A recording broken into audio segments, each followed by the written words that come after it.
Michael Hello, Lewis. David. Hello, Michael. David Shipley. So this is going to be the illusion of moderation.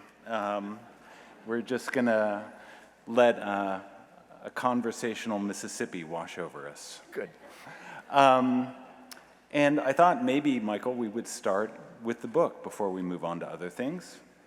Going Infinite, The Rise and Fall of a New Tycoon. Yep.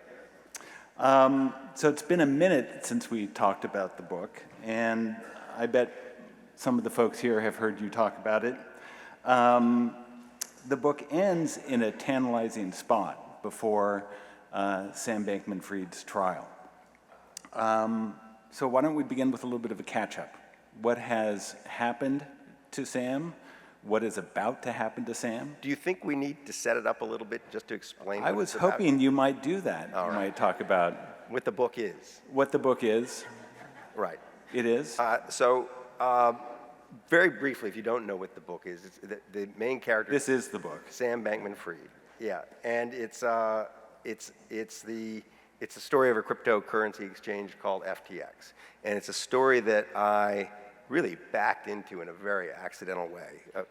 Before anybody had heard of these guys, a friend of mine on Wall Street called me and asked me if I would evaluate Sam Bankman-Fried's character before he did a business deal with him. And Sam Bankman-Fried turned up on my front porch in Berkeley, and I didn't know who he was or who his business was, and I took him for a walk in the Berkeley Hills. It almost killed him, but we had at the end of the 2 hours, and I've had this happen with several subjects where they just kind of landed in my lap, and I didn't know exactly what it was had landed in my lap, but I knew something had landed in my lap. And after a couple hours with him, I was listening, and briefly what I learned in those couple of hours was 18 months before he had no money, and now he had $22 billion and was the richest person in the world under 30, that he had created this cryptocurrency exchange called FTX in Hong Kong that had done it kind of reluctantly. Like, he hadn't set out to create an exchange to run it. He'd set out to create an exchange that he wanted to trade on because he was a crypto trader. And he was trying to, having created the software for the thing, a better exchange, he couldn't find anybody who would buy it off him, so he had just started to run it himself. There was also a philosophical underpinning to this, too, wasn't there, with effective altruism? Well, so don't push me. Okay. First, I'm not asking enough, then I'm asking too much. You can tell that we have known each other for a very long time. Yeah. So, but yes. Thank you, David. Yes. Thank you. And that this exchange had gone from nothing to being valued by venture capitalists at $30 billion in the course of about 18 months, and it was generating $1 billion in revenues. And it was this. He built his house on this gusher, kind of accidentally. And yes, there was this weird angle that the whole thing had started with him and a group of friends who were effective altruists, trying to figure out the best way to make money fast so they could give it away. And so at the same time they were making it, they were giving it away. And there were kooky ideas. When I first heard them, I thought kooky ideas about how they were giving it away. It was very analytical. It was, everything about him was very analytical. Yeah. Everything was an expected value calculation. And at the Which means what? It's making the decision that will yield the highest expected returns. But just that sentence implies that you can sort of assign probabilities to various outcomes, and it assumes you can turn a lot of problems in life into math problems, and that's what he was trying to do. He and his closest colleagues, and he had, even then, it was. I'm going to explain kind of how I got into this. He was already, with his money, meddling in American politics. He'd been one of Biden's 3 biggest donors in the last presidential election cycle. He was emerging as the biggest donor to Mitch McConnell's PAC that had been, so on the other side of the aisle, that was set up to support candidates. They weren't anti-Trump candidates, because you can't be an anti-Trump candidate in a Republican primary, but the candidates who were less Trumpy. And having all these kind of effects. And I just thought, like, I don't know where this is going to lead. And at that point, he's 28 years old. I don't know where this is going to lead, but I want to watch. And I just told him I wanted to watch. I wanted to just come and hang and loiter and interview people. And he said, fine. Now, to full disclosure, at the end of the 2-hour hike, I called my friend who wanted an evaluation of his character, and I said, go ahead and do a business deal with him. What could go wrong? And then, so can you just give us then the capsule explanation of what went wrong? It's kind of complicated. But having not wanted to create an exchange himself, he creates this exchange. And the reason he doesn't want to create the exchange is he thinks he's so socially bizarre, the most actually isolated person I've ever known. Childhood lived in complete isolation. So what would be going on if you were having this conversation with Sam? He's now learned lines. Yeah. You'd be essentially with an actor who's learned his lines, how to communicate with you. But it's almost like you're with a sophisticated AI program that he's learned to talk to you. And but I mean, he had to learn he didn't know how to make proper facial expressions. Yeah. He's on some spectrum. I'm not clear exactly what spectrum it is, but there's a spectrum. Yeah. I think one day, like 20 years from now, someone's going to look back and say, oh, that's what he had. You know, they keep trying to assign a name to it, but it's so different from anything I've ever quite seen. In any case, he didn't want to start this exchange because it's a customer business, and he didn't think anybody would like him or want to be his customer. He didn't know how to relate to people. It turned out he became almost overnight kind of a celebrity. He was so weird, he became popular. He was the nerd who became king. So the business, what goes wrong, I mean, it's crypto, it's in Hong Kong. When they take the money in the very beginning from people who want to put their money on the crypto exchange, they don't have bank accounts. So they stick all the money in the very beginning into his own hedge fund. And in the beginning, I think it wasn't sinister. In the beginning, it was like, you need to deposit dollars with us so you can buy crypto. The bank accounts are in my hedge fund. And so you actually got little wiring instructions. Wire them. Well, in the end, there was $13 billion in his hedge fund that shouldn't have belonged there. That was supposed to be in FTX. And there was a run on FTX. He didn't have his hands on the money, at least most of it anyway. And so when this was in November of 2022, it went down, and he was accused, not wrongly, of having absconded with his customers' funds. And it looked from a distance, I think, sort of like a Bernie Madoff situation that was like a Ponzi scheme or something. Clearly more complicated than that. And one piece of evidence of how much more complicated it was than that is that the money's all there. That the bankruptcy people have, in recent weeks, said that all the depositors are actually going to get their money back with interest. And that's not just from the investments. Because they made a lot of investments in AI that turned out to be really smart. So it's quite likely there's twice as much there as needs to be there. Really? Yes. So I interviewed the people who were handling this, the guy who took over from Sam Bankman-Fried's fellow named John Ray, and who instantly went on the attack and instantly tried to sort of ostracize Sam and say he's never seen anything so awful as all this. But what he actually found when he went in was that at that point, there was $8.6 billion of missing customer deposits. He had found like Easter eggs found, $7 billion in accounts that they had no records of. And there's actually a beautifully done scene in the middle of the book, too, where a bunch of money goes missing, and then it shows up. So it's one of the, I mean, there's so many strange aspects to this story, but something like this had happened already to Sam Bankman-Fried. Before he created the exchange, he had created his crypto trading fund.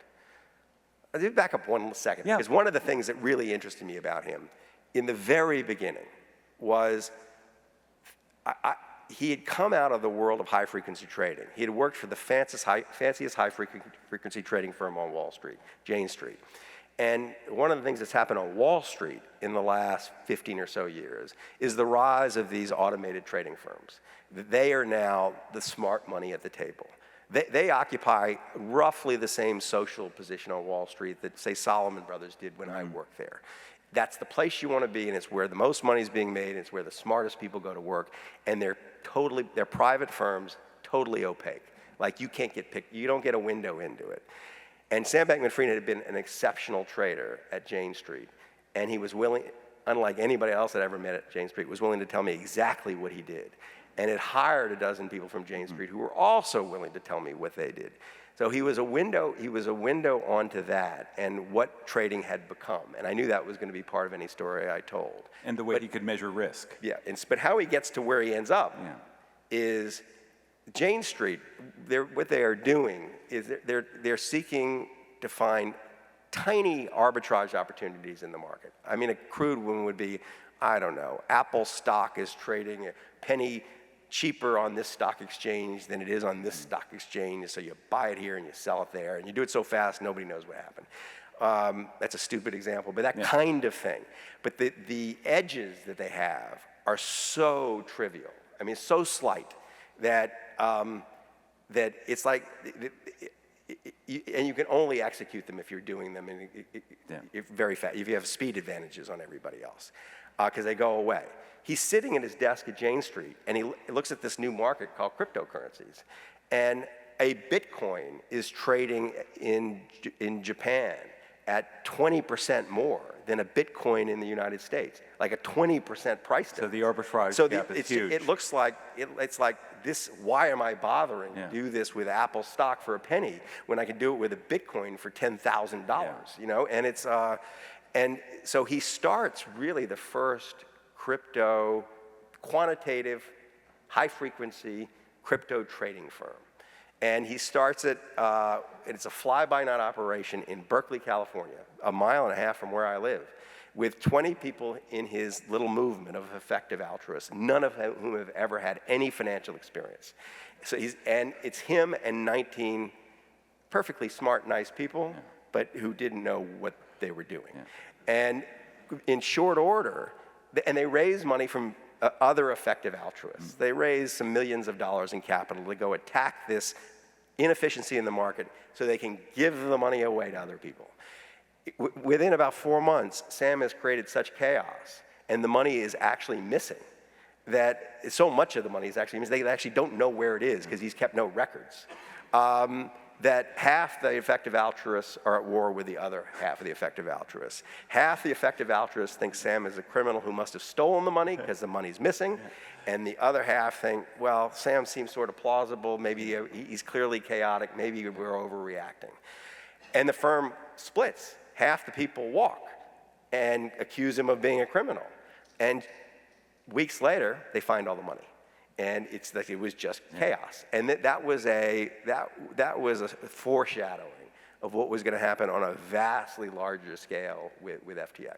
And so I feel like I don't want to muscle you around, but where we are now was the question. That was the question. And I think you ably took us there in under 30 minutes. There's somebody in this audience who's still completely bewildered. But I just want to let them know what the book's about. A vital detail. And the book is. Everybody promised to read the book before they came tonight. Okay. So, but I moved in this guy's life. Yeah.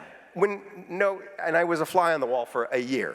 And without having a book contract, without knowing I was going to write a book, I was thinking about writing a book. I didn't know what the book was, and and the problem was I didn't have an ending.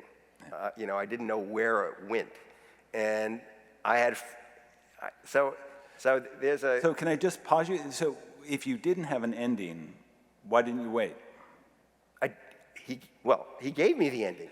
I didn't start until January of last year. But look, I'm sitting there in November of last year, a day before it starts to blow up. Mm-hmm. I'm with my friend Amor Tolles in the front row here, who I'm going to interview at 4 o'clock. I am at a conference. Just be careful. At a conference that Jeff Bezos has every year, where he invites 150 writers, artists, actors, whatever, creative people, for 2 days of TED Talks. And I bump into a friend there, the film director, Ron Howard. And I've used Ron Howard to bounce thoughts off before. And I took him off in the corner and I said, I got a problem. I'm going to tell you about my last year and this guy I've spent it with. And I don't know what to do with this material. Like, if it's a book, does it sound like a story to you? And so I spent half an hour describing Sam Bankman-Fried, half an hour describing FTX, the crypto markets. And he said, his first thing out of his mouth was, this is fabulous material, but it's not a movie. and I said, why is it not a movie? Not that I cared that much. But he said, it's not a movie because you don't have a third act. There's no ending. And I said, that's the thing I'm struggling with as a book, is that I don't know where to take the material. Like, I don't know where it goes. And he said, don't worry about that. The material's so good, and you're a good enough writer, you can just trick the reader into thinking there's an ending.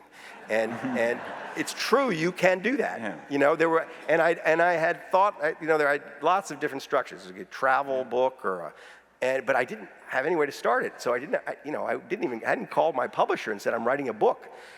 And 3 days later, FTX has collapsed in spectacular fashion.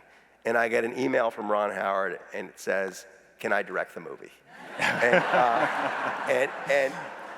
And he said, you are the luckiest writer on the planet. And in that moment, now I know where this thing is going. Yeah. It's like, it's going to end in this place that's going to leave, like, was any of this real? But he's given me a very simple structure, a rise and a fall. And by the time I sit down and write, I mean, he's clearly guilty of breaking laws. And I knew I was going to publish right on top of the trial. And I loved what he gave me. I couldn't help but be grateful to Sam Bankman-Fried for all the literary delights he delivered to my desk. But it was, he gave me, when I start a book, one of the questions I ask, one question I ask is, where does it end? And I knew the last line of this book before I wrote the first. But the other question is, like, what's the place you're leaving for the reader? The best books are Rorschach tests. They leave the reader a hole to walk into and interpret the book however they would like to interpret the book. And you will find in a room of 10 people, if a book is good, you'll have 10 slightly different views of the book. And sometimes radically different views of the book. And all my favorite stuff I've written has done this, left people with a kind of room to do things with it. And I thought, he's left me a natural hole for the reader. And it's not, is he guilty or innocent of breaking a law? I mean, the moment they took money from big institutional investors and stuck it not in FTX but in the hedge fund, I mean, that's probably breaking a law. Yes. But the question is how you feel about what he did. And like, is where you end, he's a sociopath and I hate him and I'm angry and I want him dead? Or is where you end, this is a really peculiar, sad story and a wild ride? I mean, that to me is what I love about the book. But it is since this is a book festival and we're talking about writing, it's really a courageous choice because you could have waited for the trial. You could have waited for the trial, you could have waited for sort of greater societal certainty around Sam. But to my mind, you took kind of a more courageous literary stance by landing where you did. Well, I left myself exposed, for sure, right? I was pretty sure that I knew more than either the prosecutors or the defense. That I'd spent a year. I didn't just spend with him. I interviewed everybody. I interviewed there are 140 venture capital investors. I got to know a bunch of them, and I got to know all the employees, all the people who were the dramatic actors in the trial, all the people who testified against him. I'd seen them not just sitting here for an hour. I'd spent a year with them, and so while and stuff had already come out after the collapse. So I just felt like it was unlikely the trial was going to have giant revelations that I didn't know about. However, it was very clear that sentiment had hardened against him, that he was like the most hated man in the world. And the sentiment, and much of the stuff that was bandied about on social media was kind of only half true. It was like...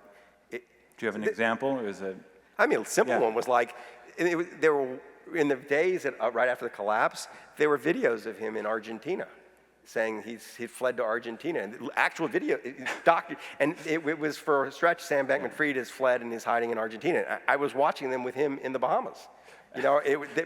Or Sam Bankman-Fried hacked his own exchange and stole $450 million. It was this mysterious hack. He's got $1 billion hidden somewhere on some island. I knew that none of that was true. I didn't know who had stolen the $450 million from the exchange, but I thought very highly unlikely it was him.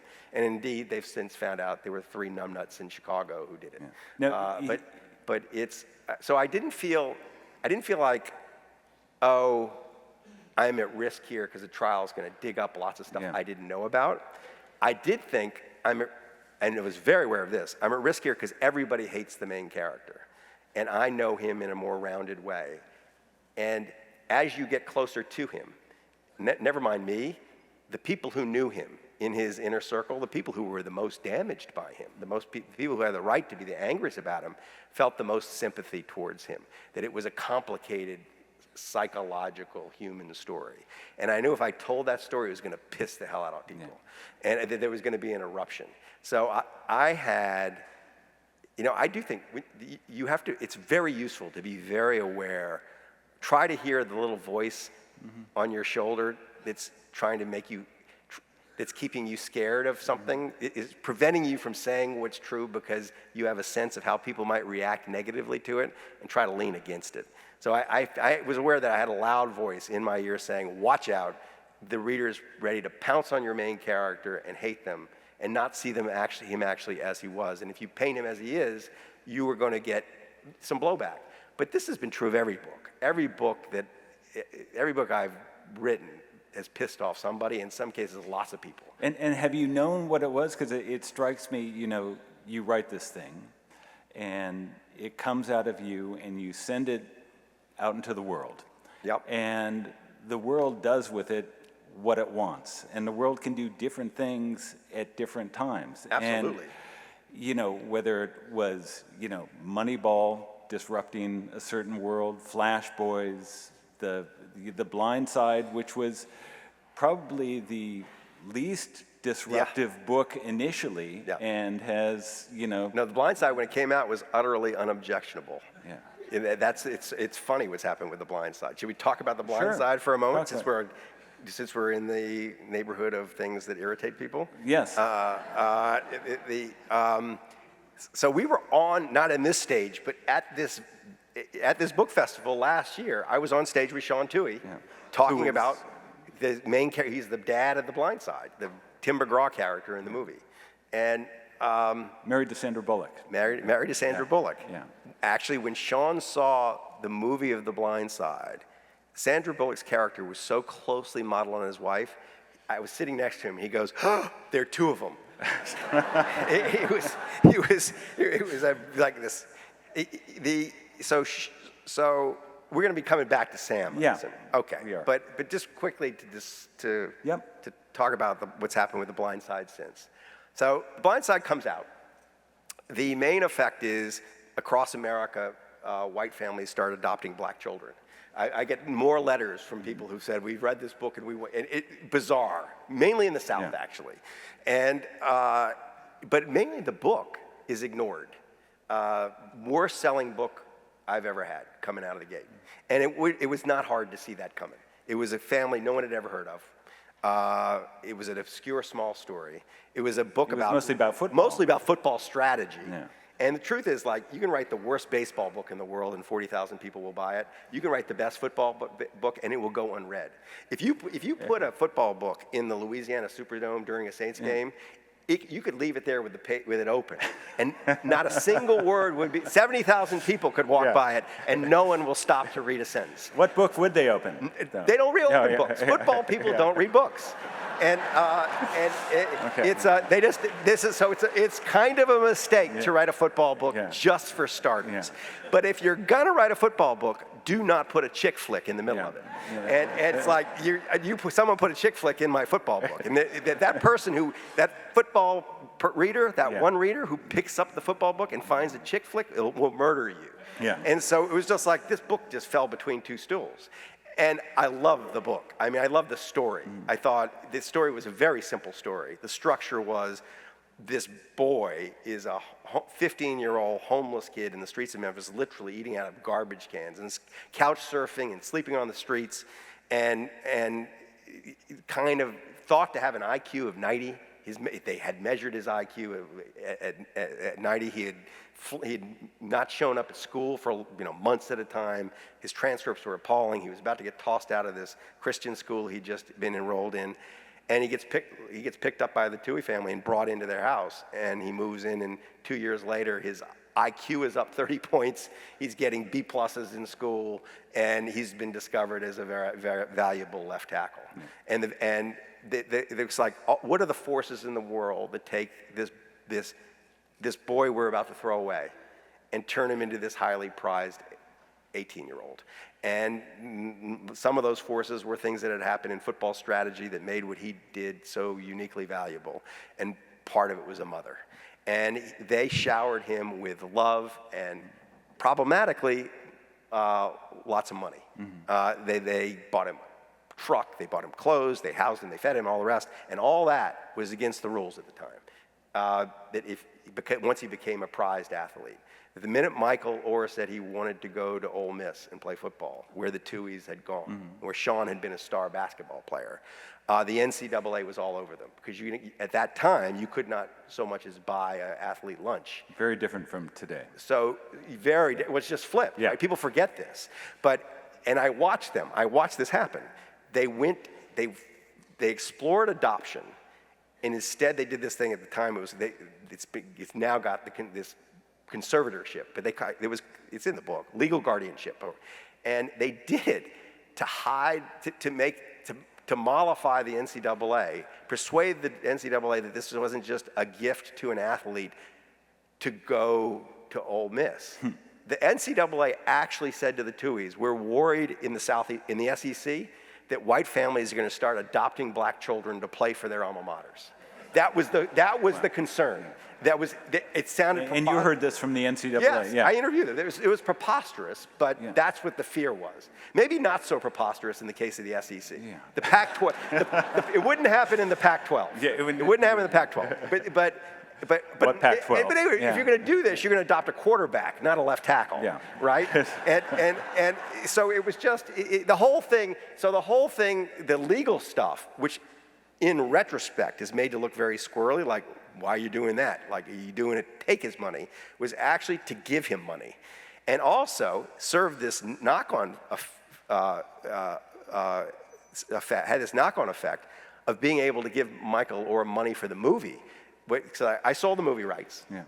So, and normally, at that time, you could not have given an athlete at Ole Miss movie rights money. But he got his split of the movie rights money because they had this legal arrangement. He was effectively a member of the family from the point of view of the NCAA. Anyway, flash forward to the mess of this last fall, when Michael Orr came out and accused the Toohey family of stealing his movie, the millions of dollars they made off the Blind Side movie. Now, when I saw this, my jaw was on the floor because in the first place, I was the world's authority on the subject because it was my money. The way the movie money worked was, the way movie money does work with books is you sell your book to the movies, and normally the author just takes all the money. And sometimes they buy life rights, and sometimes they just change the people's identity enough so that they don't even do that. I felt uncomfortable doing that with my previous books, none of which had been made at that point. So I had this, when movies came, the movie companies came and said they wanted to buy the rights to my book, I'd go to the main subjects and say, you want to do this? We can just split whatever comes in. So I had split with the Toohey family the $250,000 that that was all you got for the movie. That was the upfront payment. Yeah. So they got 125 and I got 125. And then there was dribs and drabs after that, but there weren't movie millions. All the money came through me, so I knew how much there was. So the idea they had stolen millions, it just didn't make any sense. And then I started to see other stuff. Like Michael had loved the book. He had had some problems with the movie because he got teased about the movie. He was literally being teased across NFL lines when the movie came out. Like the guy he was blocking, say, hey, blind side, it was that kind of stuff, and he didn't like that. But he'd had no problem with the book, and 2 years ago, he'd gotten in touch with me and asked, did I want to tour the country. Talk about the book? Talk about the book for money. And I said, we could have done this 15 years ago, but I don't know if there's much of a market for it. And at the same time, he started to send threatening notes to the Tuohys saying if they didn't give him millions of dollars, he was going to trash their reputation publicly. And so that's what's happened. And it's sad. It's sad because there was genuine love there, both directions. I had a window. I had a ringside seat for 2 years, so I saw the relationship. What happened to it after that, I don't know, but it's sad to see the success of the thing be the cause of the rift between them. Like if the movie had never been made and the book just like came and went, none of this would ever happen. It's a product of, well, there's something legitimate here. The movie made $500 million. Box office was 300 and something million. But that goes to the studio, right? That's the problem. Yeah. That the movie cost $25 million to make. We did in our contract have 5% net profits, but net profits in the movie business don't exist. They hide them. Which is a great transition back to Sam Bankman-Fried. Yes, but it's shocking. But Michael Orr, in sum, what should have happened, if whatever feelings Michael Orr had about I should have been given more, if he'd have just sued the movie company, we might all be rich. Yeah. And I just thought, why? He went to the wrong place. Well, there's still time. Yeah, maybe. On Sam, do you talk to him? Shall I tell you what his current circumstances are? Yeah, and what's about to happen to him? He was convicted a few months ago. He's sentenced in 10 days, or on March 28th, he's sentenced. The prosecution is asking for 50 years. The defense is asking for 6.5. And the judge, the bet money is he's going to get about 30, but who knows? And he's in a room in the Metropolitan Detention Center in Brooklyn, where they keep the prisoners who would be at risk in the larger population. Yeah. And as he said to me, he said it's more diverse than the freshman class at Harvard. It's got his bunkmate was the former president of Honduras, who just got convicted. Across the bunk next door and they're all, is the former attorney general of Mexico. There is a policeman from Staten Island who got caught soliciting 17-year-old girls on the internet. There are four former assassins, two from drug cartels and 2 from U.S. gangs. And all there is to do in this one big room, there are 3 payphones. He gets 15 minutes a day on the payphone. Everybody gets 15 minutes a day on the payphone. And there's a television set and there's a ping pong table. And he said the ping pong matches are quite complicated. He said, like, when he's playing with the president of Honduras against the 2 guys from the drug cartels, he says we know not to win, kind of thing. But this is where it gets kind of funny because it was like a rule in life. And this is what drew me to him as a subject, is even just that 2-hour walk I took with him. He was clearly making every world he walked into, he made it more interesting because he was so bizarre. Like that, it was just. He made high-frequency trading more interesting. He lit up the world of cryptocurrency.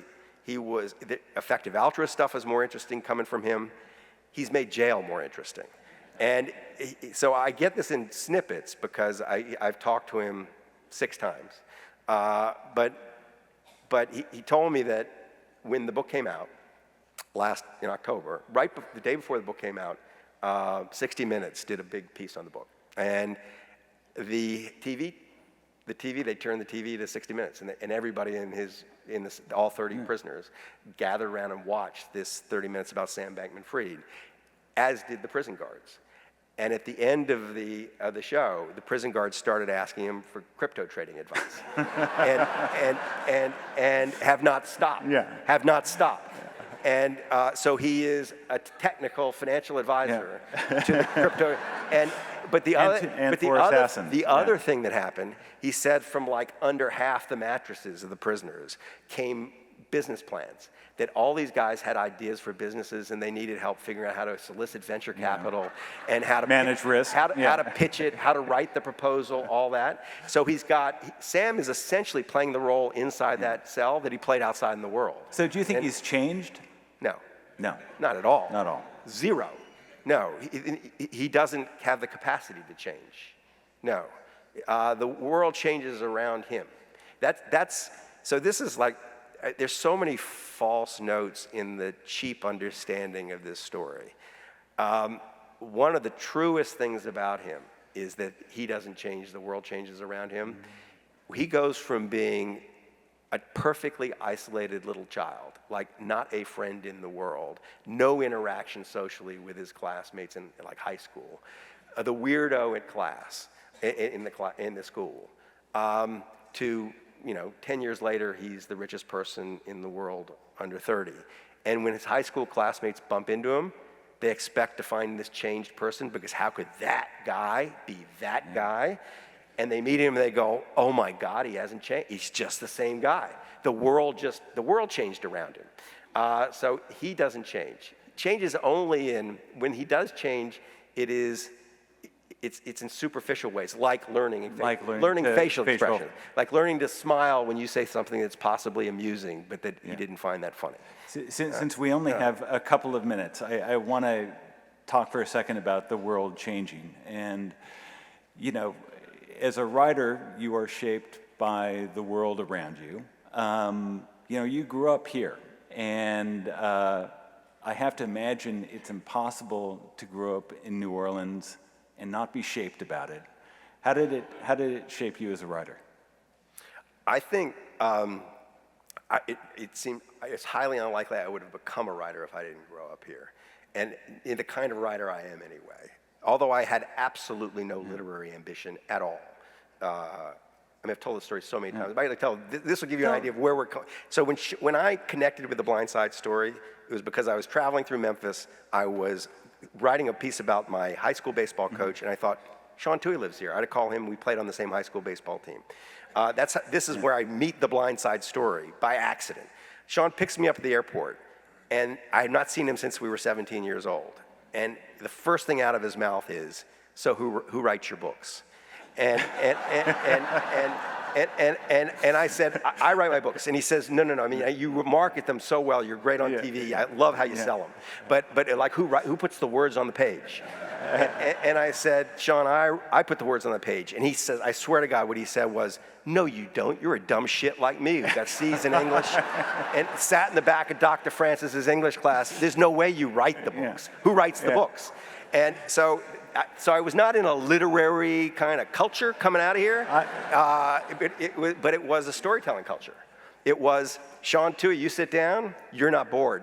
That the stories that come out of people here are, and it's a culture that leaves the world open to it. That when you're walking down the streets of New Orleans, people are open to each other in a way they are not in. It really is very distinctive. Lots of small talk happens, and the small talk opens the possibility that it's going to go somewhere else. I go through my life that way, and it's because I was raised that way here. I think the bigger thing is that when I started having to figure out what I was going to do with my life, when I was kind of getting out of college, and I kind of slid into, well, maybe I want to write. It was a weird idea at the time, but maybe that's what I want to do because I'm getting such pleasure doing this in school. When I started to find my material, if you look at my material, I'm spending an awful lot of time in arenas of American ambition. It's Wall Street, it's Silicon Valley, it's American politics. It's it's at sports. I'm in places where people are striving, and I came from a place where people weren't, and we're generally, I thought, much happier than the people outside of here. And in some way, I came from a place that was the least American place in America. There is that line about New Orleans, if you want to understand it, you have to stop thinking of it as the southernmost city in North America and start thinking of it as the northernmost city in South America. There is this thing about here, and it's a place that has genuine family values. It's sort of built around the family. And I think it left me with a kind of suspicion, distance, another point of view on a lot of American material that just looks normal to people in the other America. Wow, and we are exactly at time. One last thing, 3 perfect books to read about New Orleans for an outsider like me. Well, so Confederacy of Dunces is a no-brainer. Yeah. I mean, that's the The Moviegoer. Yep. I mean, Walker Percy. these are my childhood books. And this is in New Orleans, but it's Walker Percy's uncle, Will Percy, Lanterns on the Levee. It's something about that it was in the era of my childhood. But that's a short list of the things I read when I was 14. Kind of thing. Michael Lewis, thank you very Thank much. you. Ladies and gentlemen, Michael Lewis.